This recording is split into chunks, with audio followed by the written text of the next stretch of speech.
Before watching the video, subscribe the channel and then click on the bell icon to get all the update videos.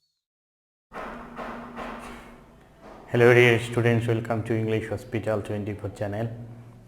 I hope all of you are doing very fine and you are studying very seriously for your ensuing examination because your board examination is knocking at the door. Today I am going to share a great lesson, an important lesson for you. This lesson is only for those who have problems, who have found difficulties in solving correction of verbs or correct form of verbs, right form of verbs, subject verb agreement, and at the same time those who have problems in verbs.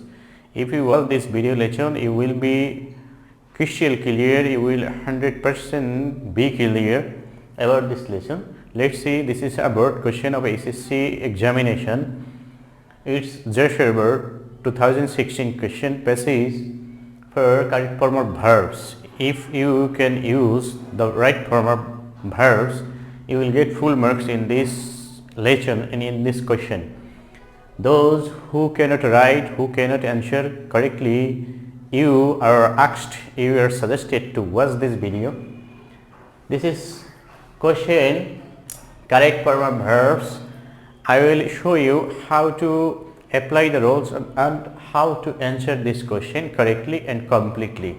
There is a serial, there is a sequence of rules, a sequence of solving this question, and I will show you the sequence. First, you will have to go through the passage in the question and you will have to make a meaning of the passage.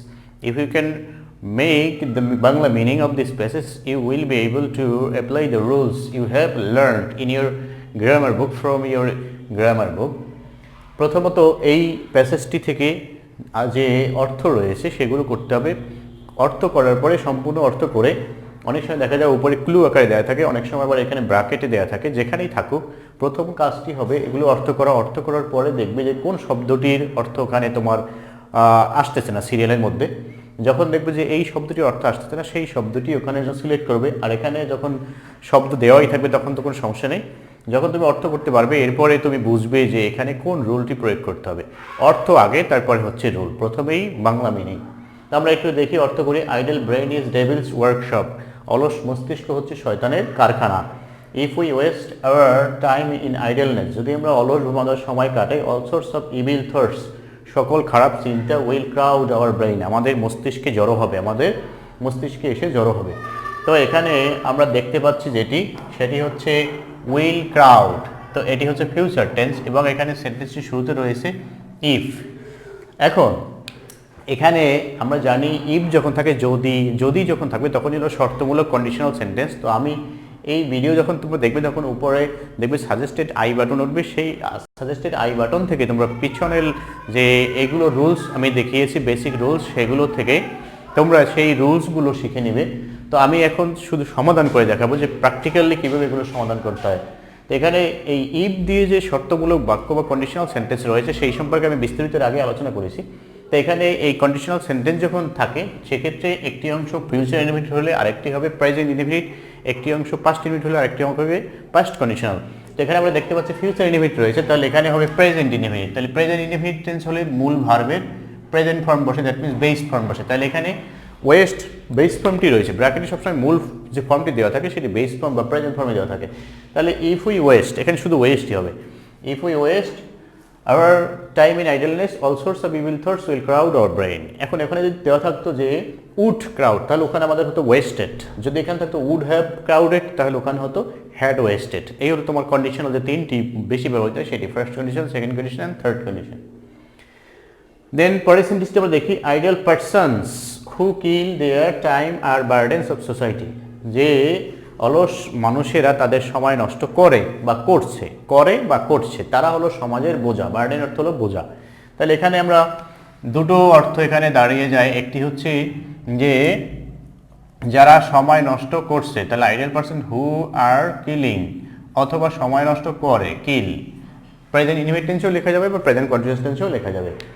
তারপরে আর burdens এখন যদি সময় নির্দেশ না থাকে বা এরকম কোনো সঠিক সূত্রের মধ্যে না থাকে, যখন অপশন থাকে যে এটা এই সূত্র করা যাবে ওই সূত্র করা যাবে, সেক্ষেত্রে পরীক্ষার সময় যে কোনো একটি করতে হবে, দুটোই অ্যান্সার আবার করা যাবে না। এখানে idol persons who are killing, যারা সময় নষ্ট করছে, অথবা হু কিল, যারা সময় নষ্ট করে। এখন এখানে এটি হলো রিলেটিভ প্রোনাউন, পূর্বে যে নাউন রয়েছে অ্যান্টিসিডেন্ট বলা হয়, এটি অনুযায়ী এখানে ভার্বটি বসবে। এখানে পারসনস, তাহলে এখানে আবার আর কিলিং অথবা ভার্বের সাথে এস বাইস হবে না, বেস ফর্মটি বসবে। যদি এখানে শুধু পারসন থাকে তাহলে এখানে আবার ইজ কিলিং এবং ভার্বের সাথে এস বাইস, মূল ভার্ব দিলে এস বাইস, আর প্রেজেন্ট কন্টিনিউয়াস টেন্স লিখলে আর তো বসবে না, তখন সিঙ্গুলার হলে ইজ আর প্লুরাল হলে আর। এই বিষয়গুলো তোমাদের যে বেসিক রুলস, এগুলো আমি আগে আলোচনা করেছি। তারপরে এখন এখানে আমি টেকনিকগুলো তোমাদেরকে দেখাবো যে কিভাবে আমরা এগুলো সমাধান করতে পারি, সমাধানের পথটি কি সেটি। Then they sit idle and cherish no high ideal, তারা অলসভাবে বসে থাকে এবং কোনো উচ্চ আকাঙ্ক্ষা বা আদর্শ তাদের থাকে না। তাহলে তারা অলসভাবে বসে থাকে, তাহলে এখানে ইনডিফিনিট টেন্সই হয় এই। তাহলে they sit idle and cherish, এখানেও ভার্বের প্রেজেন্ট ফর্ম রয়েছে, তো এদিকে এটা দিয়ে আমরা মিলাতে পারি, অ্যান্ডের আগে পরে একই টেন্স হয়, তো এখানে প্রেজেন্ট ইনডিফিনিট টেন্স রয়েছে, ওখানেও প্রেজেন্ট ইনডিফিনিট টেন্সটি ইউজ হবে। তাহলে they sit idle and cherish no high ideal and lofty ambition, কোনো তাদের উচ্চ আদর্শ থাকে না এবং উচ্চাকাঙ্ক্ষাও থাকে না জীবনের, বা লক্ষ্যও থাকে না। দে নট সাপোর্ট দেমসেলস, তাহলে এখানে এটাকে নাবোধক করতে হবে সেটি বলেই দিয়েছে। তো অনেক সময় এরকম থাকে না যে নাবোধক করতে হবে কিনা, তখন সেটি সেন্টেন্সের অর্থের উপর ডিপেন্ড করবে যেটি নাবোধক হবে না কি হবে। তাহলে এখন এখানে নাবোধক সেন্টেন্স আমরা করতে পারি অক্সিলারি ভার্ব বসিয়ে তারপরে নট। এখন অক্সিলারি ভার্ব তো দেওয়া নেই, সেক্ষেত্রে আমরা যদি অক্সিলারি দেওয়া না থাকে তাহলে do not, does not, did not বসাবো। তো আমরা দেখতে পাচ্ছি প্যাসেজটি পাস্ট টেন্সের নয়, তাহলে ডু নট অথবা ডাজ নট বসবে। দে এর পরে ডু নট বসে, দে হচ্ছে প্লুরাল, দে এর পরে ডু নট বসে। এখন এখানে দে ডু নট সাপোর্ট এটা আমরা লিখতে পারি, অথবা দে ক্যান নট সাপোর্ট, তারা তাদের নিজেদেরকে ভরণ পোষণ বা চালাতে পারে না, নিজের ভরণ পোষণ নিজে দিতে পারে না, বা নিজেকে সাপোর্ট দিতে পারে না, সমর্থন দিতে পারে না, নিজেকে চালাতে পারে না। তাহলে পারে না বললে ক্যান নট সাপোর্ট দিলেও হবে, আবার চালায় না, তবে চালায় না হচ্ছে চালাতে পারে না, তাই বেশি এখানে কারেক্ট হয়, কারণ তারা তো অলসভাবে বসে থাকে, কোনো কাজ করে না, সেজন্য তারা চালাতে পারে না। দে ক্যানট সাপোর্ট দেমসেলস, এটি এখানে বেশি মিলবে।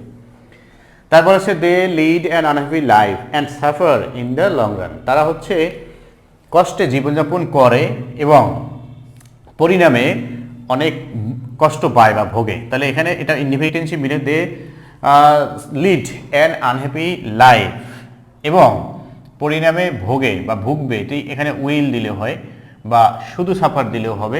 এটাকে আমরা ইনডিফিনিট টেন্সও করতে পারবো, এটিকেও আমরা উইল লিডও দিতে পারবো, কারণ যেহেতু অলসভাবে এখন যদি সময় নষ্ট করে তাহলে ভবিষ্যতে তারা জীবনযাপন করবে, কষ্টে জীবনযাপন করবে, অসুখী জীবনযাপন করবে এবং ভবিষ্যতে সাফার করবে। এখানে ইনডিফিনিট টেন্স লিখলে দুটোই ইনডিফিনিট টেন্স লিখবো, আর ফিউচার টেন্স লিখলে দুটোই ফিউচার টেন্স লিখবো, কারণ হচ্ছে যেহেতু এখানে মাঝখানে অ্যান্ড রয়েছে এটি।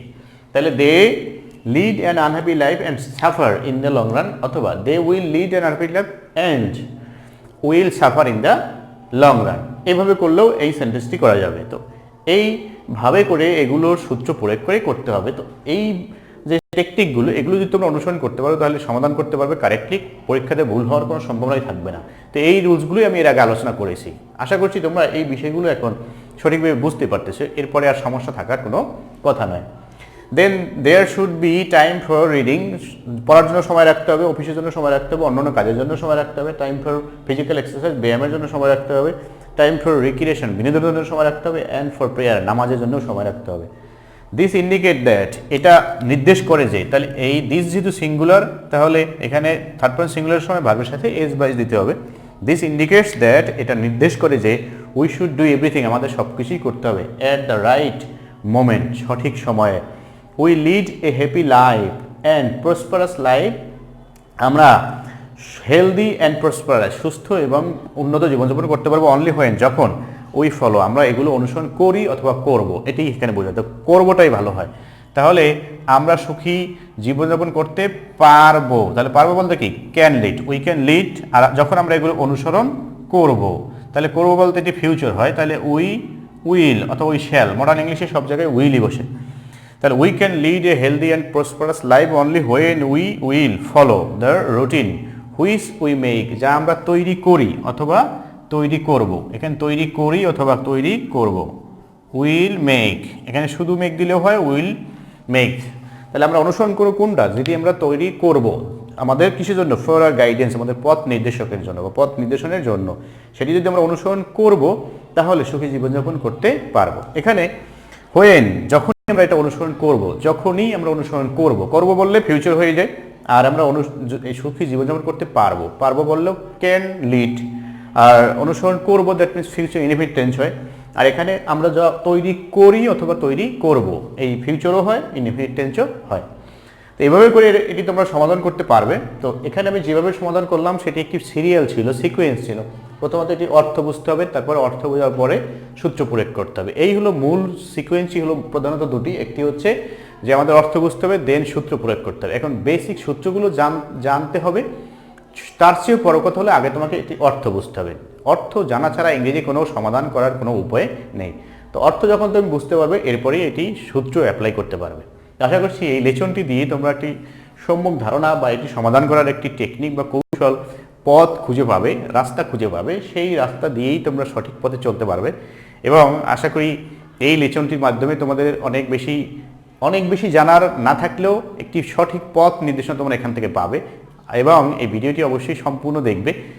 আর যদি ভিডিওটি তোমাদের কাছে ইম্পর্টেন্ট মনে হয় এবং অন্যান্য লেসনগুলো যে সাজেস্টেড আই বাটন থেকে দেখবে এবং ডেসক্রিপশন বক্সে লিঙ্ক দেওয়া থাকবে, সেখান থেকে তুমি দেখে নিবে এবং চ্যানেলটি সাবস্ক্রাইব করবে। আশা করছি সকলেই অন্যদের সাথেও শেয়ার করবে। তোমাদের উজ্জ্বল ভবিষ্যৎ কামনা আমি করছি। আমার চ্যানেলের সাথে সর্বদা থাকবে এটা আশা করছি। Thanks for watching, thanks to all.